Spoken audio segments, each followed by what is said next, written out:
What's up? My name is Elizabeth and welcome back to my YouTube channel. So in this video, I wanted to talk about my personal perspective when it comes to autism with someone who is actually on the spectrum, who actually struggles with accepting her autism, right? So I thought I'll share, right? So I didn't know I had autism until way later in life. Though I was diagnosed at like the age of 4 or 5, I wasn't told I had autism. So I pretty much grew up majority of my life just thinking I am really bad at making friends and it's all my fault practically. Which I think was really bad because I think maybe someone told me this and I just never remembered. But growing up, I always felt like it was my fault for why people want to be friends with me, and not just that they're mean and they don't understand you. And that's it. It's okay. Move on. Then, because all my life it was try harder, do this better, repeat this, repeat that, write down, try to remember what they like, try to do this, and I took it as all these things of if I do step 1 to 10, they will be friends with me. Instead of just realizing some people, like whether you do step 1 to 10, whether you don't even do any of the steps, some people just won't be friends with you, and some people will, not because you did step 1 to 10 perfectly, but because they like you just for you. And other people, you could do step 1 to 10, but they still just don't like you.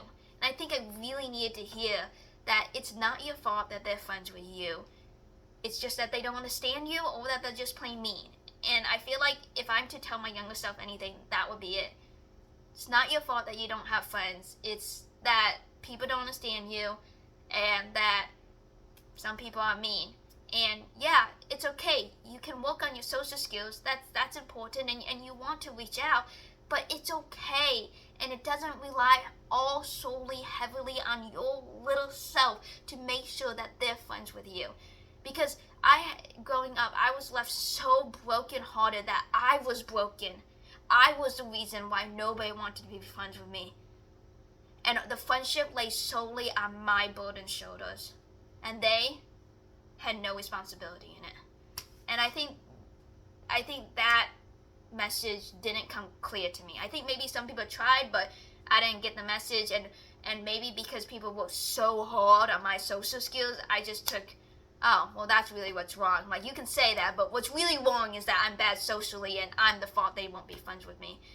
And over time, I did stop trying to be friends with people because there was a point where you get brokenhearted so many times that's just like, why? Why try to be someone you're not just to make friends at that point? And I came to this conclusion of if they want to be friends with me, they'll find a way to be friends with me. You know? Like, of course I'll say hi and all, but I'm not going to go head over heels for them. I guess that's the same way I kind of dress too. I'm just like, hey, if a guy will like me, he'll like me for me, not because I wear makeup and dress all pretty. And by the way, I am actually married, and I mostly just wear this shirt and pants all the time. And he still thinks I'm hot, I think. At least he tells me I'm hot. Anyhow, that's beside the point. But my point is, I think there's a point where we, as just anybody in society, where we learn that, yes, you do certain things for other people because you have a relationship with them, because you care about them. But at the same time, even if you didn't, they would still love you and they still would accept you unconditionally. So yes, sometimes I wear dresses just for my husband's sake. But he still will love me nonetheless, even in a t-shirt. I think another thing that I really struggled with growing up with autism as a kid is the phrase that my parents use, never allow your disability to be used as an excuse. And I took that and I ran with it. I think I ran with it to the point that I led that interpretation not to mean, okay, just because you're blind should stop you from playing hockey. No, there's actually hockey for the blind. I used it as, I can't be autistic. I used it as, I must eradicate my autism to the best of my ability, and if I don't eradicate it, then I'm using my autism as an excuse. And so I lived my life practically being ashamed of being autistic once I found out about it. And therefore, I struggled severely with being part of the autistic community because I'm like, I don't want to be part of them. I don't want to be associated with them. Why in the world would I want to be associated when I have worked so hard to never let my disability be used as an excuse? And so it was this contradiction I could not understand, as my parents were trying to get me help by bringing me into an autistic group, as I was also told never to use my disability as an excuse, and I could never understand it. I could never see this yes, don't use your disability as an excuse, as don't let that stop you from doing what you want to do, but also realize you need help too. And I could never seem to reconcile those two, and so I live in this tension. Another reason why I just never seem to get along with people on the spectrum is oftentimes they will on the lower end of the intellectual scale. I fall somewhere in between the average and gifted, and oftentimes they fall between the average and below the average. And so that was really hard for me to associate with them, because you had me who was intelligent and someone who was also on the spectrum and someone who had intellectual disability asking you naively, do you want to be my friend? And I'm like, why would I want to be your friend? I don't even know anything about you. And everyone's looking at you because they barely know that you are on the spectrum. Just say you want to be friends with her. And I'm like, well, that would be lying. I can't say that. And then they say, well, tell her you want to get to know her. And I'm like, well, why do I want to do that? I don't really want to get to know her. I'm probably never going to see you again. Why would I lie about that? It's not like I'm planning to go out my way, ask her for a phone number, and go visit her, because honestly, I don't think I ever will see her again. And number one, sometimes they're not even of my age. They're not even my age group. We have nothing in common already. And so they look at me and be like, what is absolutely wrong with you? This was actually a true case scenario. And thankfully, my then fiance, now husband, stepped in and was like, she's also autistic, so you're going to have to give her some grace on how she views this whole do you want to be friends with me comment.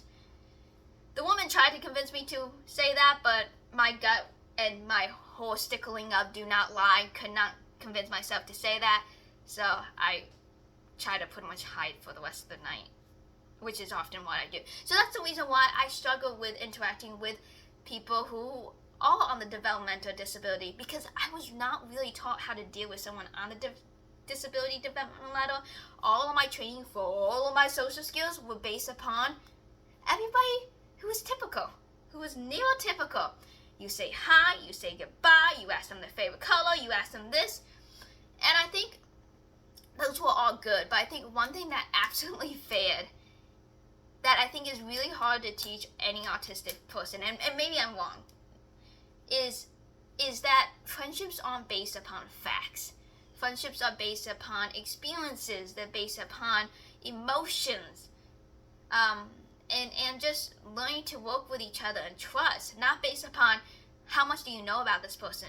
Because I think for me, as a person with autism, relationships are transactional and factual. What do you give me, and what do I give you? And if there's something that matches, we work. What do I know about you, and what do you know about me, and do our profiles match up? The whole emotional part builds later on in life. And I think I did kind of learn how to have that emotional aspect later on. But in all my relationships, it all starts with a profile. Do I like their profile or not?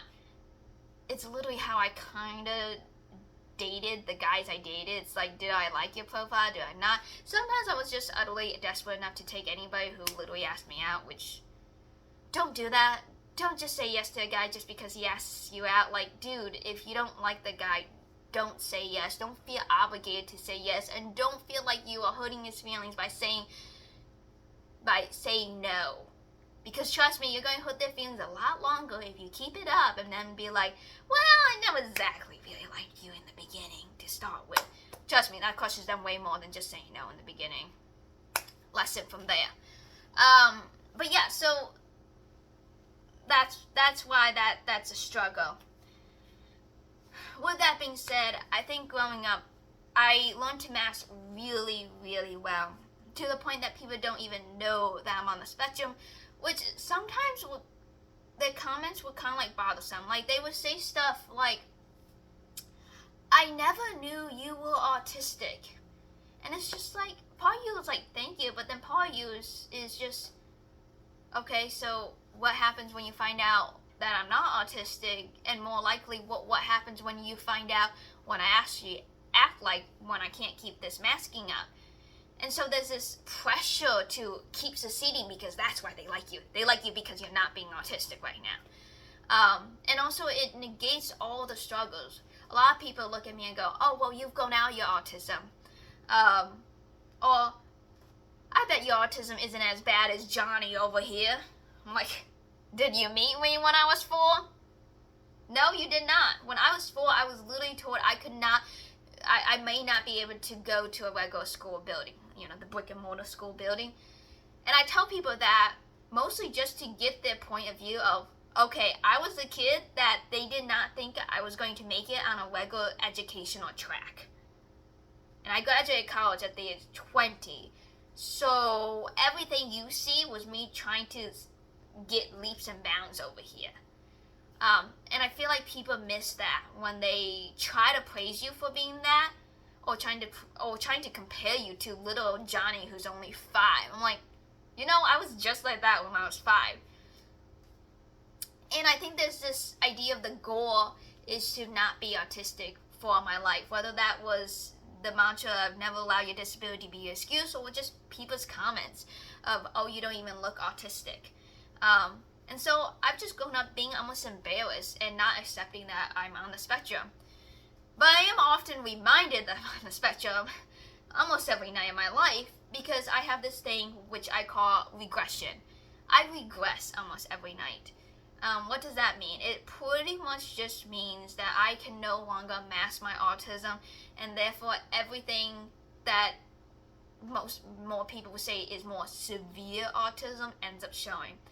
One of the biggest key is my communication skills. So internally, what's happening is I can't process my sensory. I can't process the senses that are around me, specifically the feeling of touch. And so that gets to me severely, and so then therefore I think it impacts my speech. And so my speech often regresses to somewhere between 2 and 4. And though my intellect is still at the age of 22, you can tell me something really complicated and really hard, and I can usually grasp it still, but I can't communicate it back to you. I will communicate it back to maybe broken up sentence, stuttering, to outright gibberish, to just noises, because I can't get anything out. Which is really frustrating if it's something serious. I've had that issues specifically in the doctors, medical places, and I pretty much had to learn that, okay, when I regress my verbal communication, I still can communicate usually in other ways, and oftentimes that would be through texting, pointing, signs. And so it's at the point where sometimes only my mother and my husband can practically interpret it. My mother does it best, I would say, because she's been with me longer, but my husband has been making quite a bit of strides interpreting Lizzie's communication in this time when I regress in my communication skills. And so that's something I actually have never told anybody before, that I regress in communication skills, and it's utterly embarrassing, but it also reminds me every day, oh yeah, I'm still autistic. I still have this disability. And sometimes I do regress here and there throughout the day, but it's less known. One of the other things that I can't hide being autistic, just no matter what time of day is usually walking. I usually often have to walk no matter where I am. But my walking can usually be controlled to a lot more, to a little bit less. And then once throughout the day, I have some spooks of unmasking here and there, but most of the time it mostly happens directly at night time. I don't even know why I mostly mask throughout the day of my life, every single day of my life. I think it's just this so accustomed, so used to trying to be so neurotypical, because that's my dream.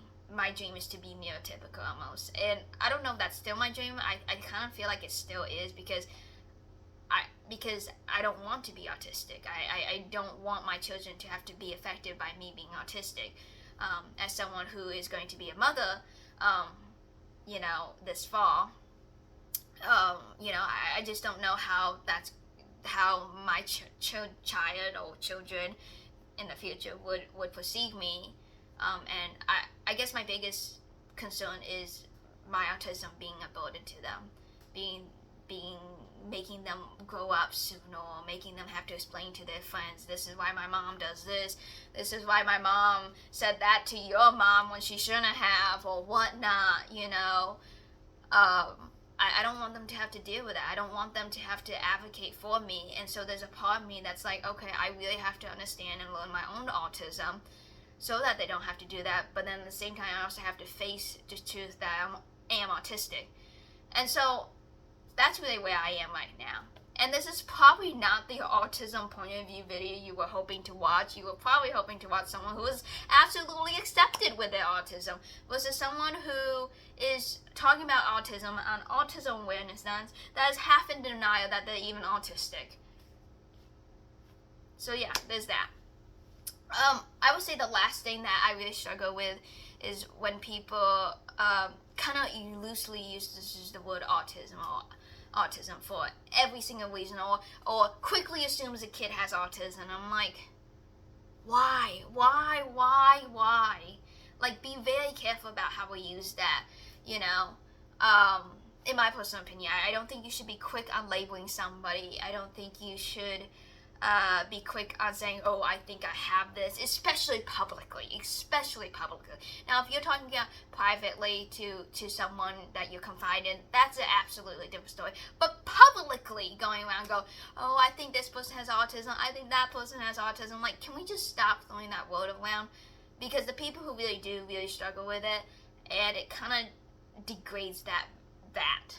I think another thing that people try to do is relate with people with autism. Go, oh yeah, I know what it's like to have this, and that. And I know I do this too for certain things. You try to relate, but it doesn't help at all. It's like trying to tell someone, oh, you're paralyzed? I know one time when I broke my leg and I had to be in a cast for a few days. I mean, like, are you serious? Like, nobody wants to hear your story right now. But, like, if you're trying to relate, you're not working at all. So, yeah. So, that's it. I think the last thing I want to say that's kind of a cool fact is I can actually look people in the eye. A lot of people on the spectrum can't look people in the eye. I have no problem looking at people in the eye.